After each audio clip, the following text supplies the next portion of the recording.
So we now come into our final class for this unit, and tomorrow we will have our assignment discussion.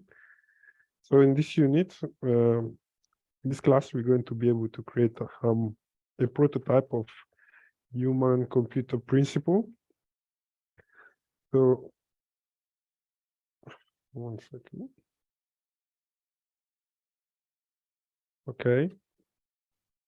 So as we already mentioned in our previous tutorial, we already understood how important it is to create a good responsive user interface and how this can now benefit the interaction between the computers and human beings.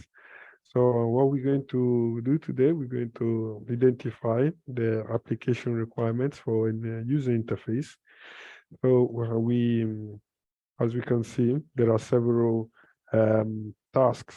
There are several components that makes our user interface effective, where we can now have a good graphic usability and feasibility for our user. So in order to do so, we have to now identify which are these requirements that makes it really comfortable and handy. So some of them can be suitability for tasks. So by doing so, this user interface is suitable for completing specific tasks. Then we have self-descriptiveness, where is when each dialogue step into immediately comprehensive through feedback from the system, or it is explained to the user as requirements. Then we have controllability. So we have to be able to handle this user interface in an effective way. Then we have conformity with user extractions, error tolerance, where is the maximum range of tolerance that our user interface can accept. Then we also have suitability for individualization, where we're going to look into how is capable of individualization, when the interface software can be modified to suit the tasks that are needed. So coming back to these features, now we're going to look into 8 of them, which makes really reactive in our user interface. So we have clarity, which is one of the most important elements, where the whole purpose of our user interface, which is designed to enable people to interact with the system by communicating meaning and functions. So by having a simple and clear layout design, it will now be easier for our user to experience the product, and we can now collect feedback. Also, it has to be concise, where we keep all the elements, all our features concise, and we can now explain a feature of sentence instead of 3, where we can label them into 1 word instead of 2. Then our user interface also has to be familiar, where many designs strive to make the interface intuitive, where people have to guess how this should work. But in our case, we're going to keep it as simple as possible. Also, as mentioned, it has to be responsive. So by responsive, we simply going to explain where our code is not breaking, and he has a really fast runtime, and it is pretty much compatible with any type of platform or operating system which we're going to be using. Also, it has to be consistent, whereby consistent the interface will now allow users to develop huge patterns. They will all learn what the different buttons, tabs, icon, and other interface element would now look like. Also, it has to be attractive. For instance, if we don't have a really nice layout or design, we will now not make the interface enjoyable for users. So we now definitely have to take in consideration of building a really attractive design. Also, effective, which is pretty much related to responsive, by having an attractive and full of functionality design, we can now ensure that this works smoothly and with efficiency. Also, it is important to align user interface components to the user functionality, where our goal is to improve our UX by having a simpler, easier, and functional user interface that will allow to look in a better way. So we have something to keep for our interface.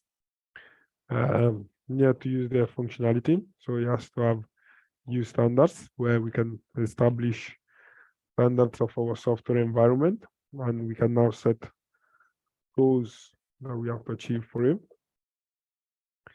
Besides the branding, so the standards act as a proverbial schema in the user mind. So when the user spend long period of time working with a software application, he or she will automatically increase productivity because of the growing familiarity. Also, simplify recognition with icon. So with, for instance, Windows XP or Office, the icons and toolbar will now help to speed up the cognition of our user interface. Then we have simplify recognition with header, where header are the perfect way to explain the entire dialogue in a simple sentence. So by having a good header, we now introduce half of the work. Also, we have to use custom managed boxes, where we now have the option of options are available in the standard Windows message box, which are very limited, and also how to handle critical action when performing a critical unrecoverable function. Also, now we're going to look into how performing a usability evaluation of the user interface has to be done. So by this evaluation, we're now going to refer to how satisfied our user are with our process. So we now gather all the information. Practitioners use a variety of methods that gather feedback from users about the existing site or plans related to the new site. Then we have performing a usability evaluation of our user interface, where we're going to subdivide them into qualitative data and quantitative data. So when it comes to quantitative data, we're just going to look into a large number of data. So we're going to evaluate the usability of the website, recommend improvements, implement the recommendations, and retest. Then we have visual components and visual interfaces. Then, therefore, once we have this, we can now assess the interface structure and the layout. And conclusively, we have to now test our alternative navigation design.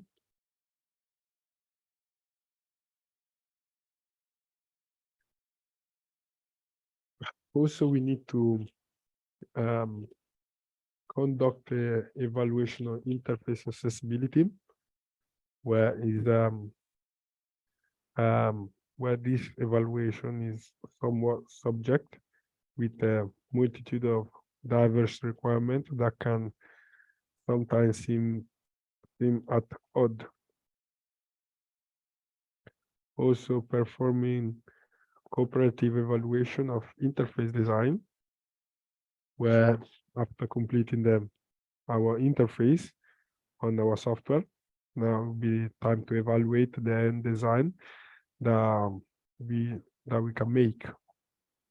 So with this evaluation of the design, we can now use different approaches that I mentioned in our previous tutorials. Also, when it comes to revising, it's really important to obtain our user feedback, as we already mentioned, in order for us to improve our user interfaces. So once this is now completed, we can now review them and see what are the possible improvement that can be done for our design. So this was everything for today. Is there any question for me? The question I was asking is, yeah. Okay, I wanted to ask about the assignment, whether it is intended for. Oh, is it not? Is it available on Moodle? Is the unit available? The deadline, the assignment. For this unit? Yes. That would be 3rd of December. Okay. Yeah. Okay. Then I will make the unit available on Moodle as well, so you can submit the assignment. Yeah. Yeah. Okay. Is there any other questions? All clear? There's no other question. Okay. Thank you very much for joining, Shalem. And I'll see you tomorrow for our assignment discussion. All right. Okay. Have a good day. Bye.